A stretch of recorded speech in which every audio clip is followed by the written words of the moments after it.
Hello everyone, this is a response to CATS 22 Voting Dilemma. I have a third-party support point of view, and I want to sort of explain that this isn't just an idealistic point of view, but in fact a rational point of view. So the first thing I think we should recognize is that the system of voting and whatever the advertisements and so on are part of a system that is a distinct actor in the whole process. And so one thing we have to ask ourselves, is the system our friend or our enemy in this case? And this will influence how we decide how to vote. So one thing we should do is compare our democratic system with those of other countries.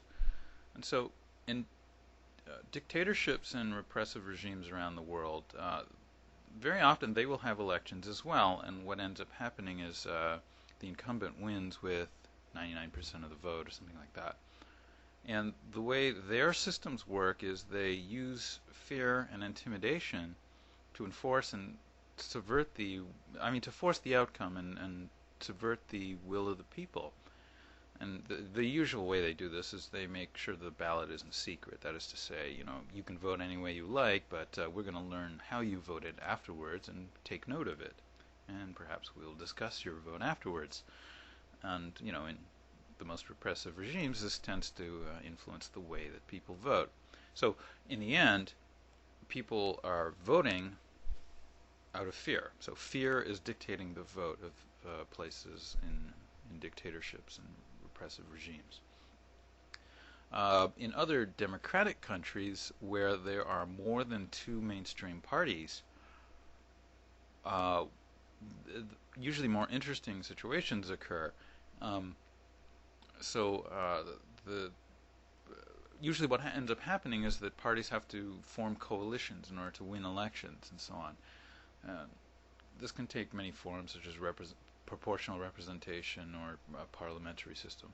So one example of this is Canada, where currently, for example, the Conservatives have a minority government, and in order to affect policy, to enact their policies, they are forced, in fact, to form coalitions with one of the two minor parties. So the main parties are the Liberals and the Conservatives. The Conservatives are currently in power with a minority government, and they, in order to enact policy, will typically collude with one of the third parties, namely the Bloc Québécois.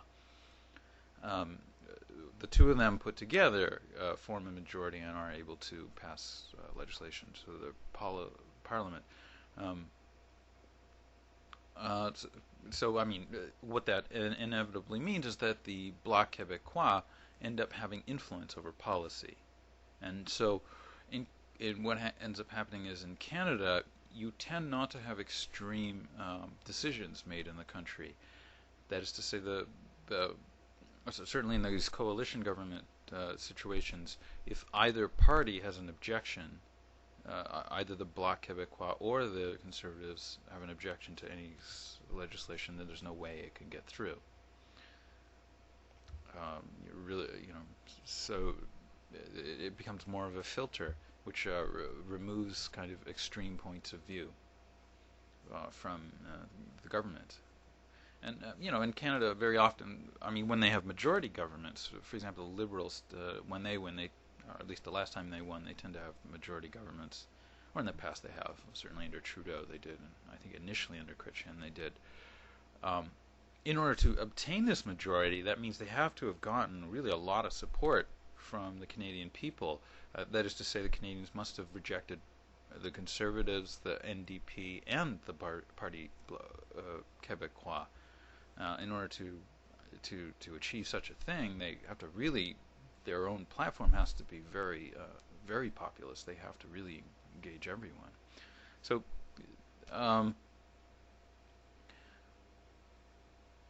in the United States, of course, we can compare our system to each of the two examples I give, and you have to ask yourself, if you're voting strategically because you're worried about one candidate I mean, what would happen if, I mean, you're avoiding voting third party because you're afraid that one of the other mainstream parties will win, then isn't that also fear-based voting? I mean, so you have to ask yourselves which voting system are we more comparable to? Now, the primary candidates in the primary parties in the United States are banking on strategic voting because they're more concerned about winning for themselves than they are about winning for you, the voter. You see, if you don't vote your heart, then you're not providing any feedback to the candidate. But the people who are providing feedbacks to the mainstream candidates are lobbyists and corporate donors. So you have to think about this in terms of what is influencing policy. If you simply vote for them out of strategy, then it's the people who set up the strategy who are really dictating the vote, not you, the voter. So in this case, you can see that the mainstream candidates, they're not using a suppressive regime or any military threats to force you to vote one way or another. Instead, they're just using another way of forcing you to vote by using negative campaigning or presenting the idea of fear of the other mainstream candidate really to dictate the way you vote. And of course, we have two parties rather than just one. And then the real question for your mind is there a real distinction between the two parties? So another way, so strategic voting essentially makes sense in the short term in that it may preserve a mainstream candidate that you think is slightly better than another. But if in the long run they're really being influenced by lobbyists and corporate donors, then you see in the long run what ends up happening is your children are going to have to fix, the next generation are going to have to fix the problem, whatever those parties end up being. You're not solving it because you're feeding them with what they want, which is just the strategic voting scenarios. Sooner or later, the parties will descend into such a mutated version of themselves that are just, fed by corporate money and so on, that your children or the next generation will have to solve the problem that results from this. So you understand, strategic voting is very short-term thinking. Because long-term, these parties have to be fixed one way or another from the inevitable slide that's happening from lobbyists and corporate donors. So supporting third party, obviously what that does, you're hoping is that the mainstream, obviously they're not going to win, but what you're hoping is that the mainstream parties will see that there is support for the third party, and in order to try and recapture those votes, it'll force them to take positions which include the platforms of the third party votes. So in this way you affect, this is your one best chance of affecting policy. So in the United States there are two clear ways of doing this. You can vote the primary third party candidate, third parties in the United States which have any chance of affecting the influence of the mainstream parties are the Green Party and the Libertarian Party.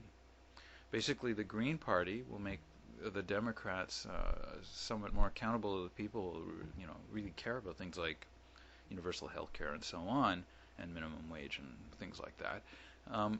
And the Libertarians, of course, will force the Republicans to be far more fiscally responsible than they currently are. So, because the Libertarians want to just reduce government completely, and that's their main policy. So in any event, I just want to reiterate that third-party voting is actually does make some rational sense behind it. It isn't just some idealistic point of view, and that I would really recommend that. Anyways, thanks.